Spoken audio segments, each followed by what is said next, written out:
You know what's funny? Most people think being unbothered means you don't care about anything. That's not it. Being unbothered is about protecting your peace, not your ego. It's not shutting people out. It's knowing how to let the noise pass right through you without it sticking. And the truth is, it's not something you're born with. It's something you train yourself to do. So today, I'm going to give you 5 simple behaviors that make you completely unbothered by anyone, no matter what they say, do, or try. Stop explaining yourself when no explanation is needed is one of the most liberating habits you can ever learn because it pulls you out of the endless loop of trying to manage other people's opinions. And the reality is, the more you explain, the more you invite others to poke holes, question you, or twist your words into something you never meant in the first place, and you end up giving away pieces of your peace just to satisfy someone's curiosity or criticism that didn't even deserve a seat at the table of your life. So the first step in becoming unbothered is knowing when silence or a simple statement is enough without an essay attached to it, because the moment you start defending yourself over every little thing, you've given the other person control over your energy and your time, and that's a currency you never get back once you spend it.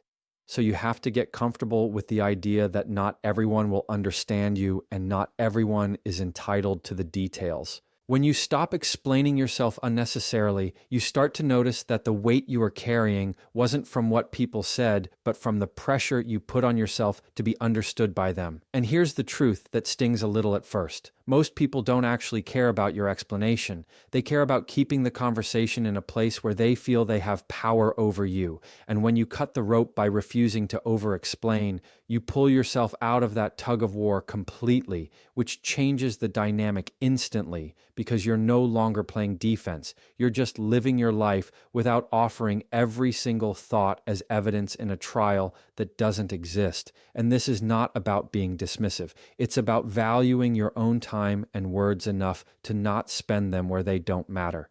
There's a quiet confidence in people who don't over-explain, a kind of energy that says, I know what I'm doing, I know why I'm doing it, and I don't need your approval to keep going. And it's not loud or defensive, it's calm and self-assured because they've learned that validation is an inside job, not a reward you chase from the outside. And yes, some people will take your lack of explanation as arrogance or distance, but that's just because they've been trained to believe they're owed your reasoning, when in reality, they're not. And you owe them exactly nothing except the respect of being direct and concise if you choose to answer at all. One of the hardest parts about this is breaking the habit, because explaining yourself feels like you're smoothing things over, avoiding conflict, or making sure no one misunderstands you. But here's the trap. The more you do it, the more you teach people to expect it, and they'll push for it every time, even when you know it's not necessary. So learning to stop is going to feel uncomfortable at first. It's going to feel like you're holding something back, but what you're actually holding is your boundary. And the more you practice, the more natural it becomes until it's just the way you operate. Think about how many times you've said, I'm sorry, I can't, because, followed by a long list of reasons to make it sound acceptable when you could have simply said, I won't be able to make it, and left it there. Or how many times you felt the urge to justify a choice you made about your own life, your own time, or your own priorities to people who aren't living your life and won't face the consequences of your choices, because explaining often becomes an unconscious attempt to win approval. But once you realize you don't need it, that need dissolves, and with it, so does the stress of constantly performing for an audience that didn't even buy tickets to your life. There's a huge difference between giving context when it's genuinely needed and over-explaining just to ease your own discomfort. And the key is learning to tell them apart. Because when you explain in situations where it matters, like clarifying expectations in a project or giving information that helps someone do their part, it's productive and necessary. But when you explain just because you're afraid of being judged, you're not helping them understand. You're trying to control how they see you, and that's a battle you'll never fully win. So it's better to step out of it entirely and focus on actions that speak for themselves. Over time, you'll notice the shift. You'll catch yourself mid-sentence before spilling details no one asked for. You'll let your short, clear answer sit in the air without scrambling to fill the silence. And you'll watch how some people get uncomfortable when they can't get more out of you.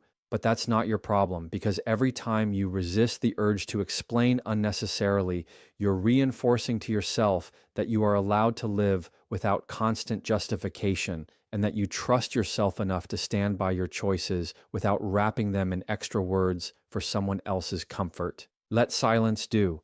The heavy lifting is a skill that feels strange in a world where everyone rushes to fill every pause with noise, explanation, or defense. But silence is one of the most powerful tools you have when you're aiming to be unbothered, because it shifts the weight of the moment onto the other person. And most people aren't comfortable carrying that weight. They expect you to jump in, explain, react, or rescue them from the tension. But when you choose not to, you show that you're not controlled by urgency or emotional pressure. You're willing to let the air hang heavy if it means keeping your peace intact. And in that stillness, you keep all the control without raising your voice or proving a point. The thing about silence is that it's not empty. It's loaded with presence. It tells the other person that you're listening but not rushing to fix or defend. It creates space for them to either reveal more than they intended or to sit with their own words. And in either case, you've removed yourself from the reactive role and stepped into a position of calm authority, because people who are confident in their stance don't need to fill the space with constant talking. They know the weight of a pause often speaks louder than the words that could follow it, and that kind of control can shift the direction of a conversation without you even moving. Silence also forces people to deal with the reality of their own behavior, because without your defensive reaction to distract them, they're left with nothing to focus on but themselves, and that's uncomfortable for someone who thrives on provoking you. So when you resist the urge to fire back or explain and instead hold your ground quietly, you're taking away their favorite weapon, your reaction. And that's when you start to notice that the less you give them to work with, the quicker their energy fizzles out, because most of the time, their momentum depends entirely on yours. Learning to use silence effectively isn't about ignoring people or giving them the cold shoulder for the sake of it. It's about knowing that sometimes the best response is no response, because the moment you speak just to ease the tension, you risk saying more than you mean or giving someone more insight into your emotions than they've earned, and silence protects you from that. It allows you to think clearly, choose your words carefully, and decide whether this moment even deserves a response. And the truth is, most don't, because silence itself can close a door without you having to slam it.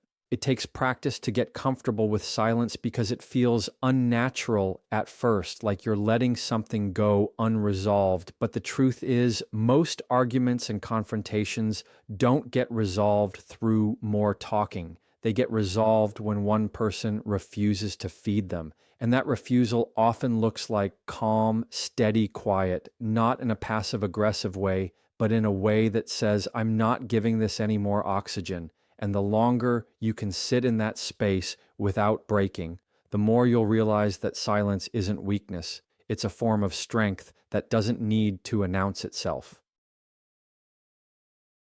Over time, using silence becomes second nature, and you stop feeling the need to rush in and fill every pause. You start to value the space between words as much as the words themselves. And you notice how much more in control you feel when you're not scrambling to explain, defend, or react. Because silence doesn't just protect your energy, it projects a kind of quiet confidence that can't be faked.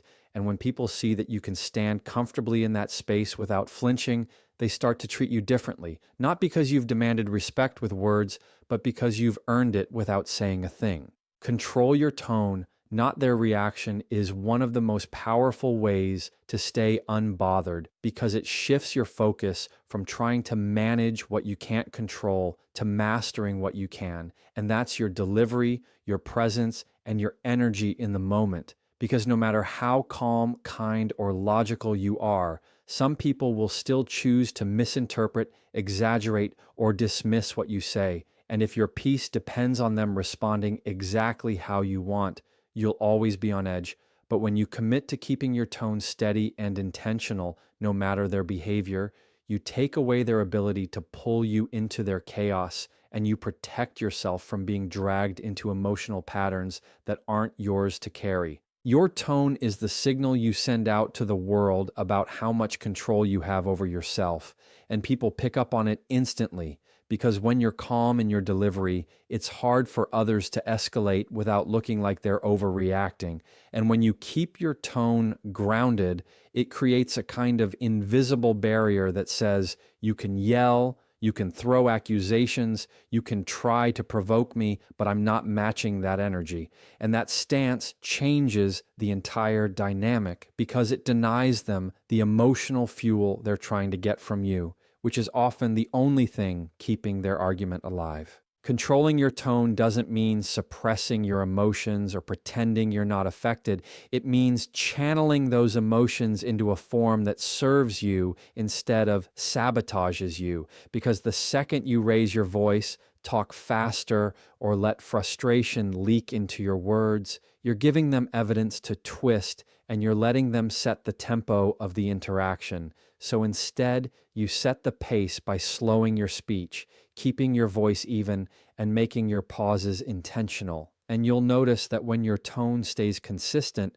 it's much harder for the conversation to spiral into a shouting match or a personal attack. This kind of control takes practice because most of us mirror the energy we're given. Someone comes at us aggressively, and our instinct is to match their volume or defend ourselves just as strongly, but that instinct is exactly what they want if they're trying to get a rise out of you. And when you don't give it to them, when you stay level and unshaken, you're showing that you're not a puppet for someone else's emotions to pull around. You're the one holding the strings on your own response. And that's where your power is, because your tone speaks louder than your words ever could in those moments. You'll also start to see how your tone affects the outcome of conversations in ways your words alone can't, because people remember how you made them feel far more than they remember the exact phrasing you used. And if your tone stays measured, respectful, and clear, even when you're setting a boundary or disagreeing, it leaves a different imprint than if you let frustration color your delivery. And over time, this consistency builds a reputation. People learn that they can't push you into losing your cool, and that predictability makes it harder for them to justify escalating things with you in the future. Controlling your tone also helps you think more clearly in the moment, because when you focus on keeping it steady, you naturally slow down your responses, which gives you more time to choose your words wisely. And that pause is often all you need to avoid saying something reactive that you'll have to clean up later, because once words are out, they can't be taken back, and no amount of explaining can erase the way they landed. So holding on to your tone is like holding on to the steering wheel of the conversation, making sure it stays on a road you actually want to be on instead of veering into unnecessary conflict. Over time, you'll find that keeping your tone in check becomes less about managing tense conversations and more about the kind of person you're choosing to be in every interaction, because it's not just a tactic for dealing with difficult people, it's a habit that shapes how you move through the world, and the more you practice it, the more natural it feels, until it's just who you are. Someone whose words might change based on the situation, but whose tone stays steady, grounded, and untouchable, no matter how much someone else tries to shake it. Respond to facts, not feelings, is a mindset that keeps you grounded in reality when emotions start running high, because in almost every conflict or tense interaction, there's the surface level, how people feel in the moment, and then there's the underlying truth, the actual facts of the situation. And the mistake most people make is reacting to the emotional storm instead of anchoring themselves to what's real, which pulls them into arguments that go in circles because feelings shift, twist, and flare up, but facts remain steady. And when you train yourself to answer based on facts alone, you stop getting pulled into drama that has no clear resolution, and you start keeping the conversation in a place where clarity is possible. The problem with responding to feelings is that emotions can be contagious. And if someone comes at you with anger, frustration, or even guilt, your natural instinct is to match that energy without realizing it, which means their feelings end up steering your behavior. And that's exactly how you lose your peace, because instead of addressing what's actually happening, you're now reacting to the mood of the moment. And moods can be wildly inaccurate, fueled by assumptions, misunderstandings, or even someone else's bad day. So if you want to stay unbothered, you have to separate the two and make a conscious choice to only respond to what you can verify as true. This doesn't mean you ignore people's emotions or dismiss them like they don't matter. It means you acknowledge them without letting them dictate your own emotional state, because feelings are valid in the sense that people really do feel them, but they're not always reliable indicators of the facts. And when you respond based on the facts first, you keep the conversation anchored, you avoid adding fuel to the fire, and you make it harder for someone to drag you into a space where logic has no foothold, which is where most conflicts spin out of control. It takes discipline to stick to facts when someone is trying to pull you into an emotional reaction, because their feelings will often be loud, urgent, and persuasive. And they might even accuse you of not caring if you don't respond in the same emotional tone they're using, but that's just because they're used to people meeting them at that level. And when you don't, it throws them off balance. It forces them to either match your calmness or admit they're upset over something that isn't entirely grounded in reality. And either way, you've avoided getting tangled in an argument that goes nowhere. A practical way to do this is to slow the conversation down and focus on the specific verifiable parts of what's being said, asking questions like, what exactly happened? Or what's the part we know for sure? Because it's hard for someone to keep spinning a narrative that's purely emotional when you're calmly and consistently bringing it back to the details that can be proven. And even if they keep circling back to feelings, you don't have to follow them there. You can acknowledge the emotion without letting it become the foundation for your response.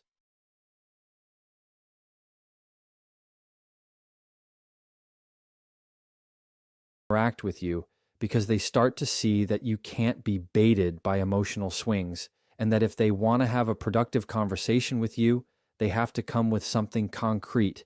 And that shift doesn't just keep you unbothered in the moment, it reshapes your relationships, because you're no longer a participant in the emotional roller coaster. You're the steady ground people have to meet if they want to be heard.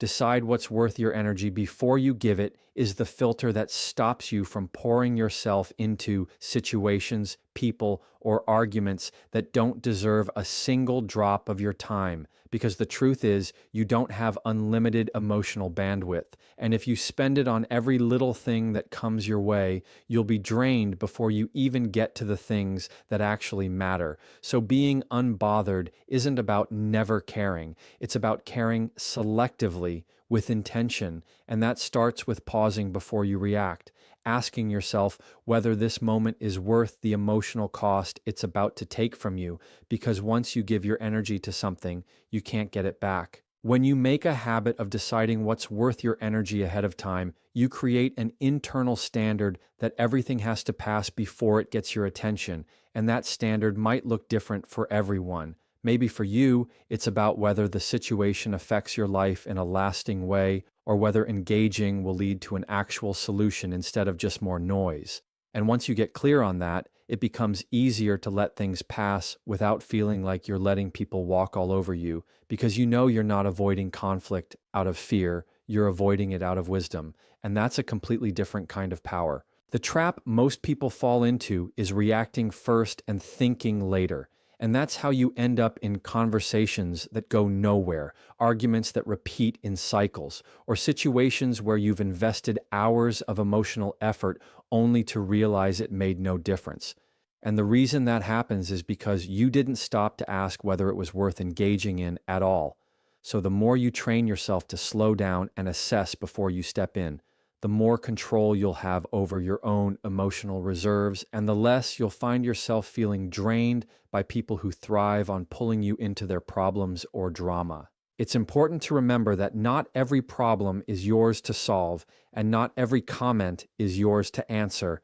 And when you can recognize that in real time, it saves you from the endless loop of over explaining, defending, or trying to change someone's mind who's already made it up. Because sometimes the smartest thing you can do is to simply walk away, not because you've lost, but because you've decided the game isn't worth playing. And the sooner you can make that decision, the more peace you protect for yourself in the long run. One of the most freeing parts of this habit is that you stop feeling guilty for not responding to everything because you realize your energy is not public property. It's yours to protect and distribute as you see fit. And that means you don't owe a reaction to every opinion. You don't owe your involvement to every issue.